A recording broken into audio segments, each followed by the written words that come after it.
Hi friends, मेरा नाम है कनिका बंसल और मैं एक फिल्म मेकर हूँ।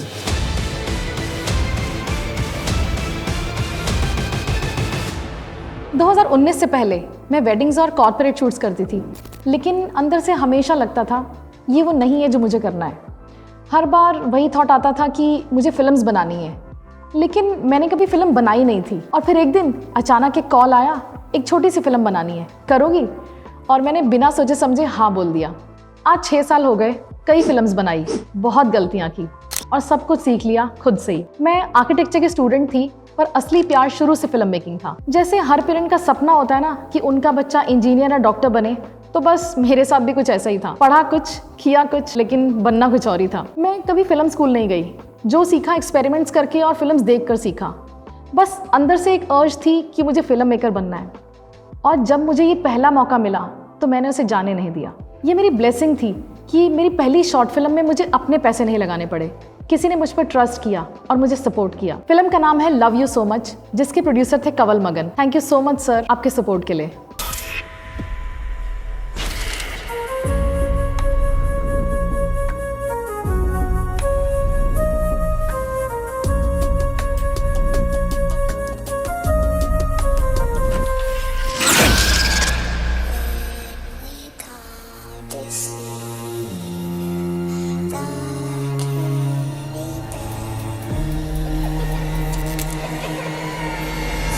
मेरी पहली film love you so much के बाद मुझे ऑनेस्टली ऐसा रिस्पांस मिला जिसकी मैंने उम्मीद भी नहीं की थी। मेरे प्रोड्यूसर कंवल सर को फिल्म इतनी पसंद आई कि उन्होंने मुझे फिर से कॉल किया और कहा, Kanika let's do one more film. और वहीं से शुरू हुई मेरी सेकंड फिल्म सोलमेट्स। लेकिन इस बार थोड़ा प्रेशर भी था, एक्सपेक्टेशंस बढ़ गई थी और मैं कुछ और अच्छा करना चाहती थी। लेकिन प्रॉब्लम ये थी कि आइडिया ही समझ नहीं आ रहा था। एक दिन मैं अपनी बेटी को स्कूल से लेकर आ रही थी और हम बस ऐसे ही रैंडम बातें कर रहे थे, और उसी बातचीत में उसने एक छोटी सी बात कही और वो सीधा मेरे दिमाग में क्लिक कर गया।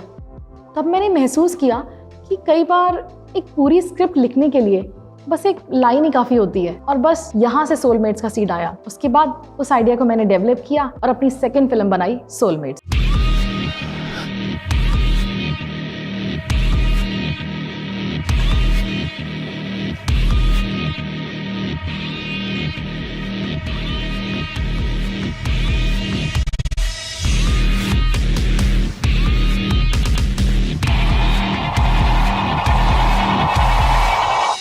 सोलमेट्स के बाद मुझे मेरी पहली फिल्म से भी ज़्यादा अप्रिसिएशन मिला।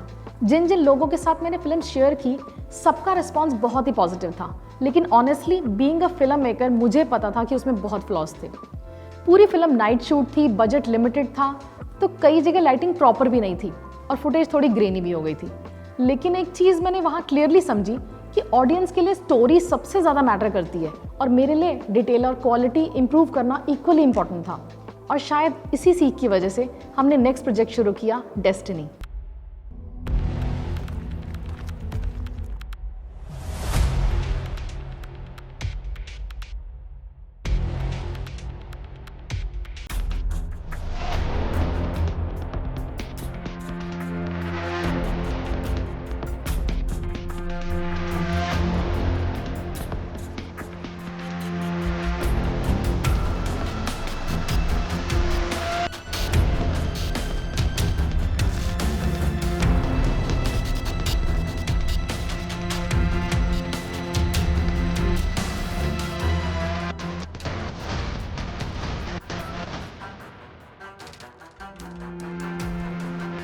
इस बार मैंने कॉन्शियसली कुछ चेंजेस किए, डायरेक्शन में, एग्जीक्यूशन में, और सबसे इंपॉर्टेंट मैंने multiple long one take shots try किए, जो मेरे लिए एक नया लर्निंग एक्सपीरियंस था।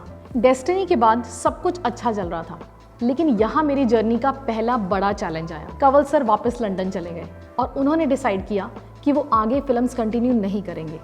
और सडनली मैं वहीं खड़ी थी 3 फिल्म्स के बाद, लेकिन बिना प्रोड्यूसर के। एक मोमेंट के लिए लगा कि शायद मेरी जर्नी यहीं तक थी, लेकिन सच ये था कि मैं रुकना नहीं चाहती थी। 3 फिल्म्स ने मुझे कॉन्फिडेंस दे दिया था कि अब मैं और भी अच्छा कर सकती हूँ। और तभी मैंने सोचा क्यों ना इस बार कुछ बड़ा किया जाए। मैंने डिसाइड किया कि अब मैं एक वेब सीरीज़ बनाऊंगी। मैंने एक स्टोरी पर काम करना शुरू किया। स्टोरी मैंने खुद लिखी, लेकिन इस बार मैंने स्क्रीन प्ले और डायलॉग्स के लिए एक राइटर को ऑन बोर्ड किया और वहां से शुरू हुआ मेरा नेक्स्ट प्रोजेक्ट रॉन्ग नंबर। जब मैंने रॉन्ग नंबर शुरू किया तो मुझे लगा था कि जैसे मैंने पहले 3 फिल्म्स बना ली वैसे ये भी बन जाएगी। मुझे लगा प्रोड्यूसर मिल जाएगा और सब स्मूथली हो जाएगा, लेकिन रियलिटी बिल्कुल अलग थी। इन 2 सालों में रॉन्ग नंबर बनाते बनाते मैंने वो सीखा जिसे शायद मैं वर्ड्स में एक्सप्लेन भी नहीं कर सकती। ये प्रोजेक्ट मेरे लिए सिर्फ फिल्म मेकिंग नहीं था, ये एक इमोशनल जर्नी बन गया। मैं मेंटली बहुत ब्रेक डाउन हो गई थी, इतना कि एक टाइम ऐसा भी आया जब मैं पूरी तरह से डिप्रेस्ड फील कर रही थी। लेकिन शायद यही वो फेज था जिसने मुझे सबसे ज़्यादा सिखाया। और ऑनेस्टली मैं चाहती हूँ कि एक दिन मैं इस पूरी जर्नी को एक सीरीज़ के रूप में आपके साथ शेयर करूँ, ताकि जो लोग फिल्म मेकिंग में जाना चाहते हैं उन्हें पता हो कि इस फील्ड की रियल चैलेंजेस क्या होते हैं। लेकिन इस वीडियो में मैं सिर्फ अपनी 10 फिल्मों की जर्नी शेयर कर रही हूँ, तो ये वीडियो बहुत लंबा हो जाएगा। अभी आप रॉन्ग नंबर का ट्रेलर देखिए। मुझे ऐसी लड़की चाहिए जो सिर्फ और सिर्फ मुझसे प्यार करे, जिसके साथ मैं घंटों बातें कर सकूं। ऐसी लड़की मिलना माँ थोड़ा सा मुश्किल है, पर जिस दिन मिल गई ना उस दिन पक्का शादी कर लूंगा।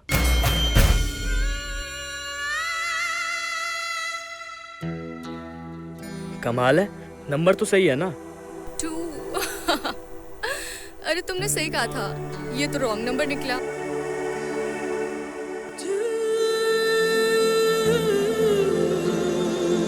अगर चैटिंग में इतना अच्छा लग रहा है तो सच में कैसा होगा?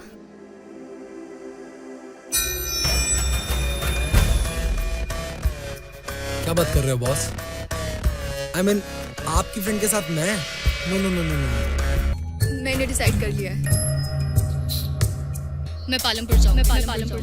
कई बार किसी को जानने के लिए ना एक लम्हा ही काफी होता है। अगर अभी रॉन्ग नंबर लग ही गया है, ये स्टोरी स्टार्ट हो ही गई है, तो ठीक है। मैं भी जान के रहूंगी कि स्टोरी का एंडिंग क्या होगा।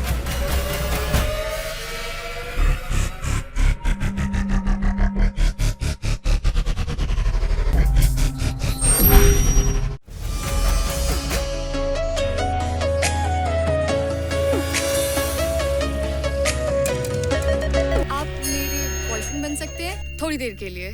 प्रिया, Rohit, nice to meet you. Wrong number लगा है, अब तेरे बिना मुश्किल है जीना। रॉन्ग नंबर लगा है, अब तेरे बिना मुश्किल है जीना।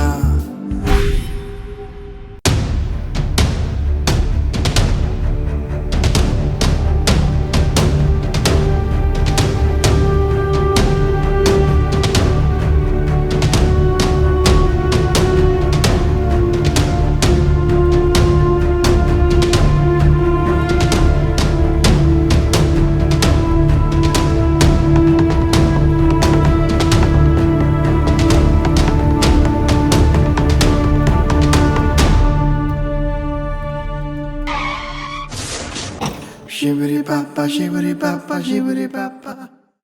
रॉन्ग नंबर मेरी पहली खुद की प्रोडक्शन थी जिसमें मैंने अपनी सारी सेविंग्स लगा दी थी। लोग सोचते हैं फिल्म मेकिंग की दुनिया बहुत ग्लैमरस होती है, फेम, कैमरा, स्पॉटलाइट, लेकिन रियलिटी ये है कि शूट के बाद आप बैठकर हिसाब करते हो और सोचते हो कि ये मैंने क्यों किया। लेकिन अजीब बात ये है, हर बार यही सोचने के बाद भी अगली फिल्म का आइडिया खुद ही दिमाग में आ जाता है, क्योंकि ये सिर्फ मेरा पैशन नहीं है, ये मेरा ऑब्सेशन है। मैंने गिव अप नहीं किया और 1 साल बाद अपनी टीम की हेल्प से एक और शॉर्ट फिल्म बना पाई। इस 15 मिनट की फिल्म को शूट करने में कितने पैसे लगे होंगे? Any guesses? मैं बताती हूँ। No lights, no big crew, no fancy setup, बस एक लोकेशन, 3 एक्टर्स और नेचुरल लाइट। शूट शुरू हुआ था सुबह के 8 बजे और शाम के 6 बजे तक पैकअप भी हो गया। मेन लीड एक्टर ने मुझे बहुत सपोर्ट किया और कैमरा पर्सन ने भी साथ दिया, और जो फीमेल आर्टिस्ट थी उन्होंने भी बहुत कम चार्जेस में मेरे साथ काम किया। तो ऑनेस्टली ये प्योर टीम एफर्ट था और पूरी फिल्म बनी सिर्फ 10,000 रुपए में। और तभी समझ आया फिल्म पैसे से नहीं, लोगों और इंटेंशन से बनती है। इस फिल्म का नाम है एक मुलाकात।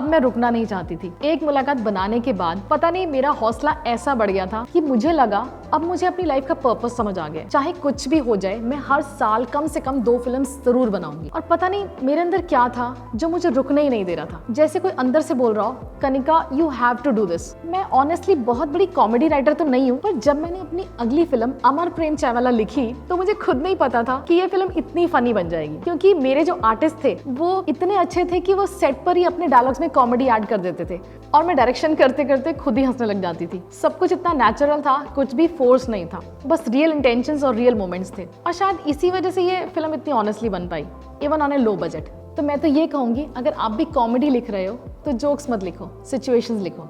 अमर प्रेम चायवाला। यार प्रेम, पैसे का कुछ करना पड़ेगा यार। साला पैसों की दिक्कत तो मेरे साथ भी है। वैसे भी ठेला लगाकर आजकल लोग अमीर बनते जा रहे हैं। साला आइडिया बुरा नहीं है। सही में बैंक लूटेंगे? अबे सड़क पे करते हैं ना, तो फिर क्या ख्याल है? लेकिन हम ये करेंगे कैसे?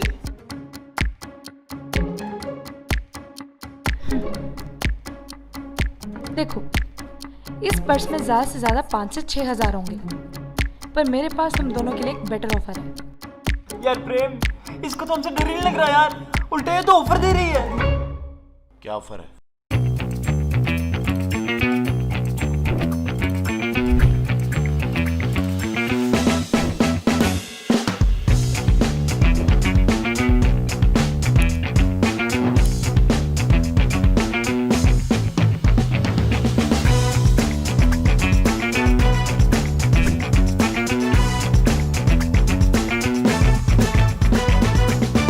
और प्रेम के हिस्से की सारी टपरी तुम्हारे नाम कर दूंगा। अबे हटना, पागल हो गया क्या? क्या यार, अच्छा खासा सपना देख रहा था, थोड़ी देर में नहीं आ सकता था? यार प्रेम, अपना अच्छा टाइम आ गया यार। जब मेरी फिल्म्स रेडी थी तो नेचुरली मेरा पहला थॉट था कि मैं इन्हें OTT प्लेटफॉर्म्स पर ले जाऊं। मैंने बहुत ट्राई किया, मुंबई, चंडीगढ़, दिल्ली, कई लोगों से कनेक्ट किया, लेकिन मुझे कहीं से भी कोई रियल पॉजिटिव रिस्पांस नहीं मिला, क्योंकि मैं ये सब अकेले बिल्ड कर रही थी। कोई स्ट्रॉन्ग कनेक्शंस नहीं थे, कोई बैकिंग नहीं थी, बस मेरा काम था और मैं थी। और इसी जर्नी में मैंने एक चीज बहुत क्लियरली समझी कि इंडी फिल्म मेकर्स के लिए अपनी फिल्म्स को सही ऑडियंस तक पहुंचाना खुद में एक बहुत बड़ा चैलेंज है। या तो सब फ्री में काम लेना चाहते हैं या फिर बिना वैल्यू के आपसे वैल्यू लेना चाहते हैं। और ये मेरी पर्सनल चॉइस थी कि मैं अपनी फिल्म्स को ऐसे ही फ्री में कहीं देना नहीं चाहती थी। और उसी मोमेंट मैंने डिसाइड किया मैं अपना प्लेटफॉर्म खुद बनाऊंगी और अपनी फिल्म्स डायरेक्टली ऑडियंस तक ले जाऊंगी। और यहीं से शुरू हुई मेरी YouTube journey, films with Kanika. जनवरी 2024 में मैंने अपना चैनल लॉन्च किया, लेकिन ये जर्नी भी आसान नहीं थी। YouTube आसान नहीं था, पर मैं सीखती गई, रुकी नहीं। और सीरियसली बोलूं तो that's the best part I loved about my self. I never give up. मैंने स्क्रिप्ट राइटिंग किसी कोर्स से नहीं बल्कि फिल्में देख कर सीखी। मैंने एक फिल्म की स्क्रिप्ट डाउनलोड की और फिल्म को हाफ स्क्रीन पर चलाया और साथ में स्क्रिप्ट पढ़ती गई लाइन बाय लाइन। मैंने जब भी मेट की स्क्रिप्ट के साथ ऐसा किया। इसी प्रोसेस को फॉलो करके मैंने अपनी नेक्स्ट फिल्म ये एहसास के लिए राइटिंग को समझा और डेवलप किया। तभी समझ आया स्क्रिप्ट सिर्फ लिखी नहीं जाती, विजुअलाइज की जाती। So now it's time to watch the trailer of ये एहसास। किसी ने सच ही कहा था, अगर तुम सच्चे दिल से किसी से प्यार करते हो तो उसे जाने दो। अगर वो लौट आया तो वो तुम्हारा है, अगर वो नहीं आया तो वो कभी तुम्हारा था ही नहीं।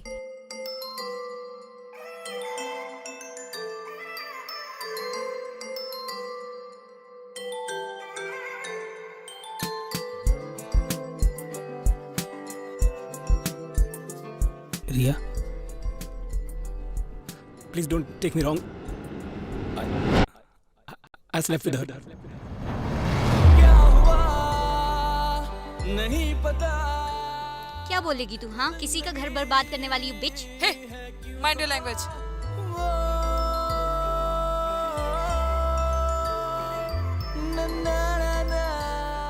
मैंने कभी नहीं सोचा था कि तुमसे दोबारा मुलाकात होगी। राज तेरे हैं, कुछ तो मेरे हैं, क्यों यहाँ पे ही। अच्छा लग रहा है तुमसे मिलके यार। काले साए क्यों। बस एक बात तो है, तुमने शादी कर ली और मैंने नहीं। ठीक है, मैंने कहा था कि वो तुझे डिजर्व नहीं करता, बट इट डजंट मीन कि तू। क्या हुआ नहीं पता, अच्छा एक बात बताओ, अभी कोई चांस है?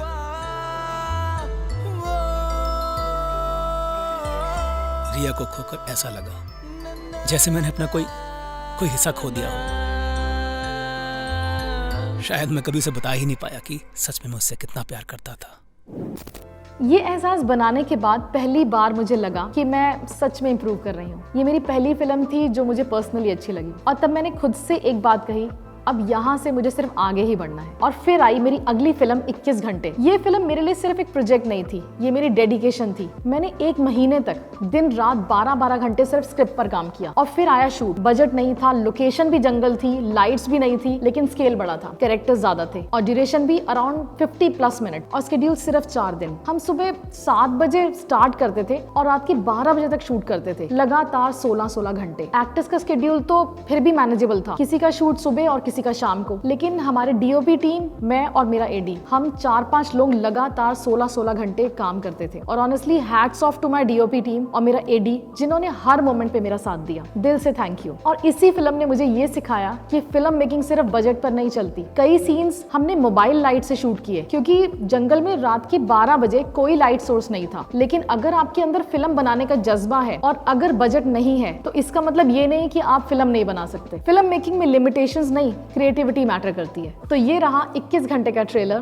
Please watch and do let me know in the comment section आपको मेरा काम कैसा लगा।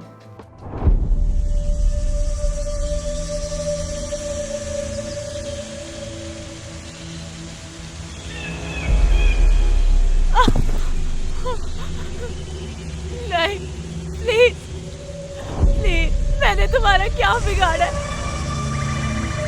प्लीज मुझे जाने दो।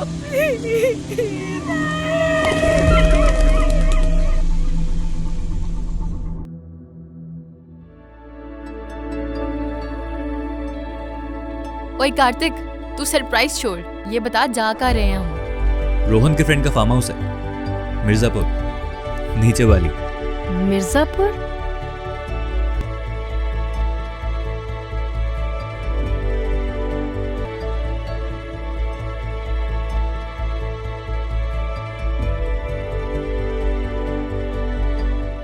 का आइडिया दूं? अगर हम अंजलि को फेक किडनैप कर लें और उसके पापा से रैंसम डिमांड करें, क्या ख्याल है?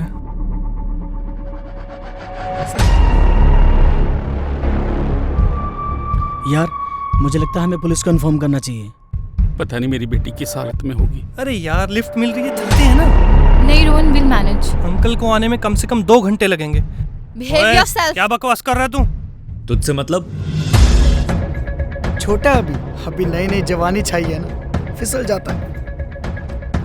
ए तेरे इसके चक्कर है ना, है ना, है ना?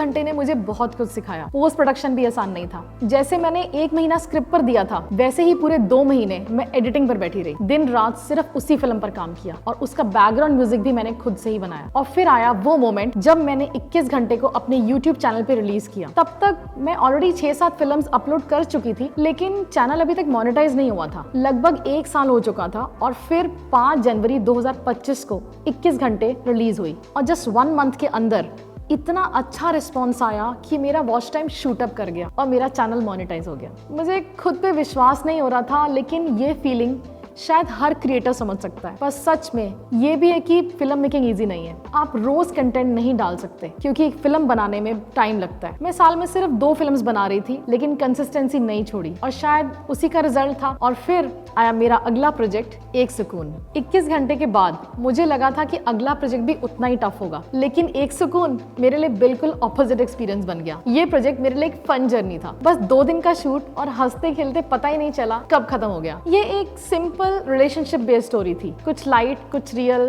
और शायद उसी वजह से दिल के बहुत करीब थी। और इंटरेस्टिंग बात यह है कि ये शूट मैंने अपनी फैमिली वेकेशन के साथ प्लान किया था, मतलब वेकेशन भी और फिल्म भी। लेकिन जब ये फिल्म रिलीज हुई तो मुझे जो रिस्पॉन्स मिला वो मेरी एक्सपेक्टेशन से कहीं ज़्यादा था। इतने सारे कमेंट्स, इतना प्यार, ऐसे लोगों से जिन्हें मैं जानती तक नहीं थी। और तब मुझे एहसास हुआ कि अगर आप ऑनेस्टली क्रिएट करते हो तो लोग उसे फील करते हैं। और इस फिल्म में एक सबसे बड़ी बात जो मेरे लिए बहुत मायने रखती है कि मेरी बेटी ने एज एन एडी मेरे साथ काम किया और बहुत अच्छा काम किया, बहुत ज़्यादा, बहुत दिल लगा के काम किया। तो उसका सपोर्ट मेरे लिए बहुत मायने रखता है। और शायद इसी वजह से एक सुकून सिर्फ एक फिल्म नहीं, एक फीलिंग बन गई। और ये जो हम दोनों में चीजें आ रही हैं ना, जो हमें पास आने से रोक रही हैं, आई डोंट केयर। तुम समझ रही हो ना? इधर देखो अंजलि, इधर देखो प्लीज। मुझे किसी से कोई मतलब नहीं है कौन क्या सोचता है। प्यार के बारे में मैं कुछ ज्यादा नहीं जानता। मुझे बस इतना पता है कि मुझे तुम्हारे साथ वक्त बिताना बहुत ज्यादा अच्छा लगता है।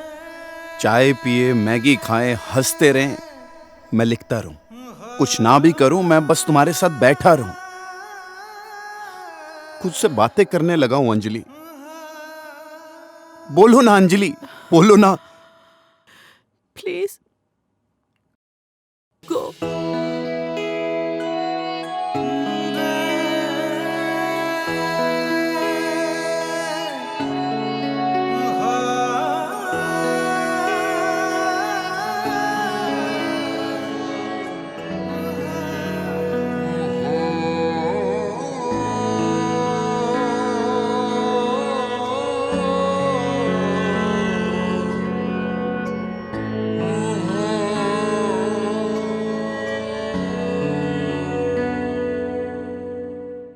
शुरू से ही मेरी पर्सनल चॉइस रही है थ्रिलर। मुझे सस्पेंस और थ्रिलर फिल्म्स बनाना सबसे ज़्यादा पसंद है क्योंकि उसमें हर बार कुछ नया चैलेंज होता है। आजकल वर्टिकल सीरीज का बहुत ट्रेंड चल रहा है, तो मैंने सोचा व्हाई नॉट मैं भी कुछ नया ट्राई करूं। और वहीं से शुरू हुआ मेरा नेक्स्ट प्रोजेक्ट, द रीयूनियन।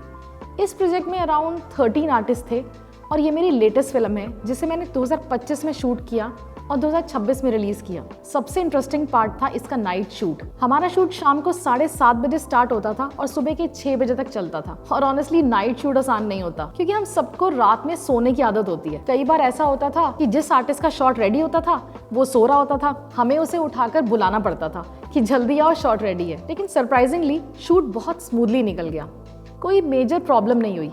और इस प्रोजेक्ट की सबसे खास बात, मैंने इसकी स्क्रिप्ट सिर्फ 10 दिन में लिखी और फाइनल की। प्लानिंग भी 1 हफ्ता, शूट सिर्फ 3 रातों में, और with in 1 month project ready. शायद ये मेरा फास्टेस्ट प्रोजेक्ट था। लेकिन ऑनेस्टली वर्टिकल फॉर्मेट में मुझे कुछ इतना मज़ा नहीं आया, ये मेरे लिए एक एक्सपेरिमेंट था। तो फाइनली मैंने इसे भी अपने यूट्यूब चैनल पर रिलीज़ किया। तो ये रहा द रीयूनियन का ट्रेलर, देखिए और मुझे बताइए आपको कैसा लगा। हेलो नेहा, क्या चाहते हो? तुम्हें मुझे आज भी वो सारे पुराने दिन याद है। अब समझ में आया तुम रियूनियन के लिए क्यों इतनी एक्साइटेड थी। अंदर अंदर कोई मरा हुआ है।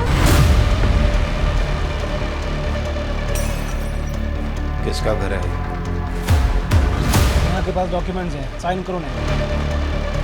झूठ बोला उसने।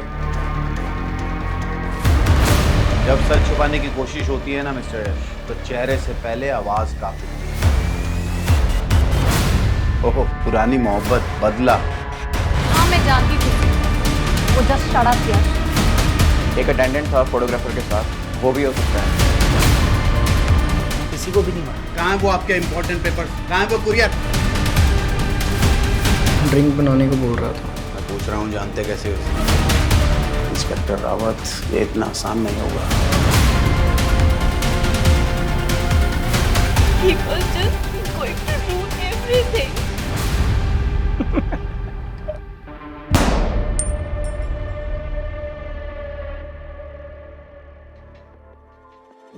ये थी मेरी 10 फिल्मों की जर्नी। उम्मीद करती हूँ कि मेरी कहानी से आपको कुछ इंस्पिरेशन मिली होगी, क्योंकि इन 10 फिल्मों से मैंने सिर्फ फिल्म मेकिंग नहीं सीखी, पेशेंस सीखा, फेलियर्स से डील करना सीखा और खुद पर भरोसा करना सीखा। ये जर्नी आसान नहीं थी, लेकिन शायद इसी ने मुझे बनाया है। मैंने शुरुआत में ही ये सोचा था कि अगर कैमरा अच्छा होगा तो फिल्म भी अच्छी बन जाएगी, लेकिन असली फर्क कैमरा नहीं, स्टोरी टेलिंग बनाती है। और मैंने अपनी स्टोरी टेलिंग को टाइम के साथ बहुत इंप्रूव किया है। आज समझ आता है कैमरे से फिल्म की क्वालिटी जरूर अच्छी होती है, लेकिन एक स्टोरी होती है जिसके साथ ऑडियंस कनेक्ट करती है। और सच ये है, ऑडियंस को फर्क नहीं पड़ता कि कैमरा या फिर मोबाइल पे शूट किया है, उन्हें सिर्फ ये फील होना चाहिए कि कहानी अच्छी है। सो फिल्म मेकिंग गियर से नहीं, क्लैरिटी और स्टोरी टेलिंग से बनती है। अगर आपको भी मेरी तरह फिल्म मेकिंग से प्यार है तो परफेक्ट टाइम का वेट मत करो, बस स्टार्ट करो। Signing off, Kanika Bansal. Welcome to my world of stories.